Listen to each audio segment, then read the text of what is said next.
Reversal आ चुका है IT कंपनियों में। फेड के बयान के बाद यहाँ पर एक नई जान, एक नई ऊर्जा, तेजी का एक करंट दौड़ रहा है और पिछले 3 हफ्तों से निफ्टी आईटी इंडेक्स की अगर आप चाल देखेंगे तो उसमें साफ तौर से तेजी देखने को मिली है।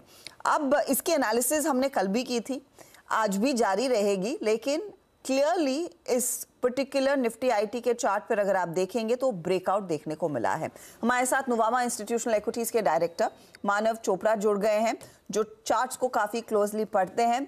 मानव ने इनफैक्ट आईटी इंडेक्स पर, निफ्टी आईटी में एमएसीडी क्रॉसओवर को लेकर एक दिलचस्प स्टडी की है। पहले तो एमएसीडी क्रॉसओवर मेरे जैसे लोगों के लिए समझाइए, जो ज्यादा इन कॉम्प्लिकेटेड टर्म्स में नहीं फंसते, क्या मायने हैं और आपने निफ्टी आईटी में क्या आइडेंटिफाई किया है? जी बिल्कुल, अगर हम देखें तो आई फर्स्टली आंसर के एमएससीडी इंडिकेटर क्या है। It is just like another indicator that we have is RSI, but MSCD का मेन पर्पस है trend identification. It is a combination of using certain moving averages. मैं ज्यादा complicate नहीं करूंगा, but ये इंडिकेटर को अगर हम लॉन्ग टर्म चार्ट्स पे रखें, जिस तरह मैंने आपको लास्ट 10 इयर्स का प्लॉट किया है, एंड 10 इयर्स के चार्ट्स में सिंस 2010 4 बार ऐसे हमें सिग्नल मिला है जब भी एमएससीडी ने एक बुलिश क्रॉसओवर दिया है। बेसिकली इट कंफर्म्स के जो डाउन ट्रेंड है वो कंप्लीट होता है, वहां से एक न्यू बुल मार्केट स्टार्ट होने का इंडिकेशन मिलता है। अगर हम ये चार्ट पे भी देखें तो जिस तरह मैंने प्लॉट किया है, जो हमें पहला सिग्नल मिला था वो फेब 2013 में था। उसके बाद हमें एवरेज 22 मंथ्स का बुल मार्केट रैली देखने मिला, फॉलोड फिर उसके बाद हमें अक्टूबर 2017 में कंफर्मेशन आया एंड अगस्त 2020 एंड रिसेंटली हमें दिसंबर में भी वो कंफर्मेशन आया है। सो पास्ट के एनालिसिस अगर हम करें तो जिस तरह हमने देखा है एवरेज वहां से एमएससीडी क्रॉसओवर आने के बाद on the long term charts हमें 6 महीने में अप्रोक्सीमेट 28% एवरेज रिटर्न्स हमें देखने मिलते हैं on the IT index, and longer term में 12 months to 15 months period of the time 60% average returns देखने मिला है। सो मेरा ऐसा मानना है कि आईटी इंडेक्स को एक शॉर्ट टर्म ब्रेकआउट पर्सपेक्टिव के हिसाब से ना देख के in fact it should be played for more like a structured medium term long term call. And IT index ये एक सेक्टर है लास्ट 10 सालों में जिसने कोविड के पार्ट को छोड़ के कभी वी शेप रिकवरी रैली नहीं दी है। सो इसके पहले जब भी हम बॉटमिंग फॉर्मेशन देख रहे थे, बुलिश कंफर्मेशन जब भी 2013 में पहली बार आया on the long term chart, उसके पहले 2010, 11, 12 के आसपास हम देखेंगे एक साइडवेज कंसोलिडेशन पैटर्न बन रहा था जो 2016-17 में भी हमें देखने मिला, एंड रिसेंटली हमें 2022-23 का जिस तरह बेस फॉर्मेशन हमें देखने मिला है इन आईटी इंडेक्स, जिसमें काफी ज्यादा news based shakeouts, earning revision estimates and negative fundamental news देखने के बाद किस तरह आईटी इंडेक्स एक बेस फॉर्मेशन बनाता है, फिर उसके बाद एक एमएससीडी में हमें बुलिश क्रॉसओवर देखने मिलता है एंड फिर वहां से एक स्ट्रॉन्ग स्ट्रक्चर्ड रैली देखने मिलती है।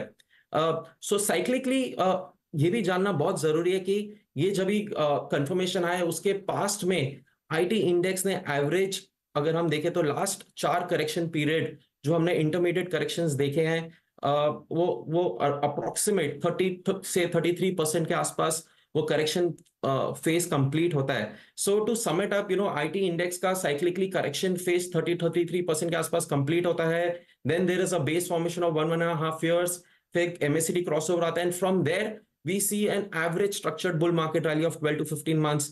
तो मेरा ऐसा मानना है कि ये जो ब्रेकआउट हम देख रहे हैं, ये रिपोर्ट हमारा लास्ट वीक निकला था, उसके एंटिसिपेशन में we expect this structured play to be very very strong.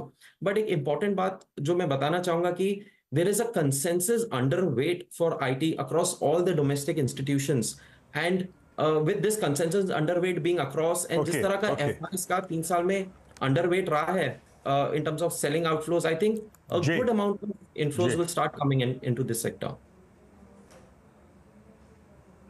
Okay, your point taken Manav.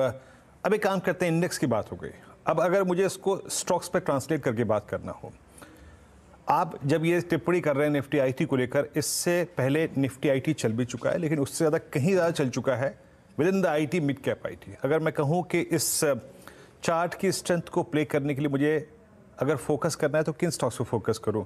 Large cap IT better risk reward ratio hold करता है क्या मानव? बिल्कुल। So large cap IT stocks में हमारे टॉप बेट्स है HCL technologies, LTIM and Coforge. In fact हमें broader perspective से ये भी देखना है कि किस तरह अगर आईटी इंडेक्स में हम अपसाइड 40 to 50% एक्सपेक्ट करें तो there are pool of stocks which could give a run up of at least 50 to 80%, and many mid cap stocks can actually be a good opportunity for multi baggers. अगर हम Coforge का chart देखें तो classical monthly charts पे एक sideways consolidation होके हमें ये महीना एक स्ट्रॉन्ग ब्रेकआउट सिग्नल मिला है, कैशलेट बाइंग दिखा है, एंड उसका अगर पैटर्न आइडेंटिफिकेशन करें so upside projected target is close to 10,000 to 12,000 and risk reward is very much in favourable because the broader theme of IT has just begun. And अगर HCL technologies की बात करें from the frontline space, मेरा ऐसा मानना है कि HCL technologies ने काफी अच्छा स्ट्रॉन्ग रिलेटिव आउट परफॉर्मेंस दिया है versus other frontline Nifty IT names. And इसका मेरा मानना है कि जो अपसाइड हम प्रोजेक्शन देख रहे हैं HCL टेक्नोलॉजीज का, I think a structured play for next 6 to 8 months. I will not be surprise to see कि HCL technologies will be rough close. Our working targets is close to 18 to 1900 levels.